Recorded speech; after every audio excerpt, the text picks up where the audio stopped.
Well, seeing someone faint near you can be a scary thing. We see it happen all the time, and as it turns out, it's more of a common problem than you think. But how do you recognize the signs of a problem, and more importantly, how do you stop it? Well, Dr. Kevin Campbell joins us in the studio. Good morning, Dr. Campbell. How are you? Good morning. I'm great today. Thanks for joining us. Always nice having you here.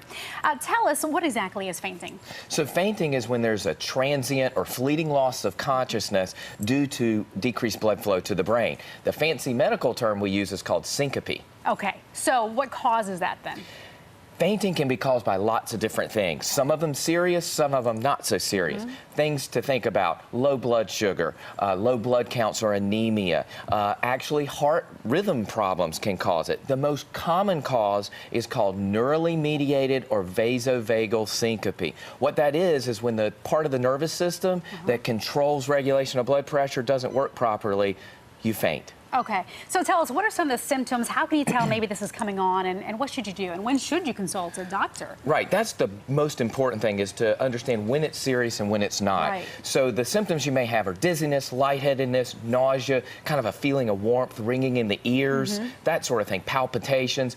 If you have passing out spells associated with heart palpitations, associated with exercise, or if you have a family history of mom and dad or grandma or grandpa died suddenly, that's a very serious situation. You need to see a doctor about it. So if this is happening, say, every other week, maybe that's just another reason, too, to just check out what's going on. Absolutely. That's not normal. Absolutely. Right? Recurrent passing out episodes that result in injury, like you bump your head, or if you have a car wreck, that's another reason to see someone very quickly. Okay, so if you consult a doctor, what are some of the treatments they might recommend? So one of the most common treatments is going to be staying hydrated, avoiding caffeine and alcohol, carrying a water bottle around with you, especially if you have the neurally mediated or vasovagal type of fainting spells.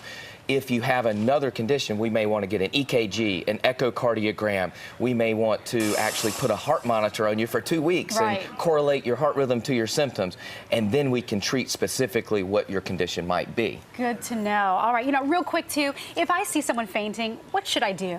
So the first thing you want to do is to lift their legs above their head so you can drain the blood from the extremities into their head. You want to certainly alert 911, get medical attention for them, because you want to make sure that this isn't a serious heart rhythm type condition. Good advice, Dr. Campbell. Thank you so much. Thank you. Do you have a medical question for Dr. Campbell? Well, ask him. It's easy. Just log onto our website, WNCN.com. Search links we mentioned. From there, you can find Dr. Campbell's website, or you can like his Facebook page and Twitter.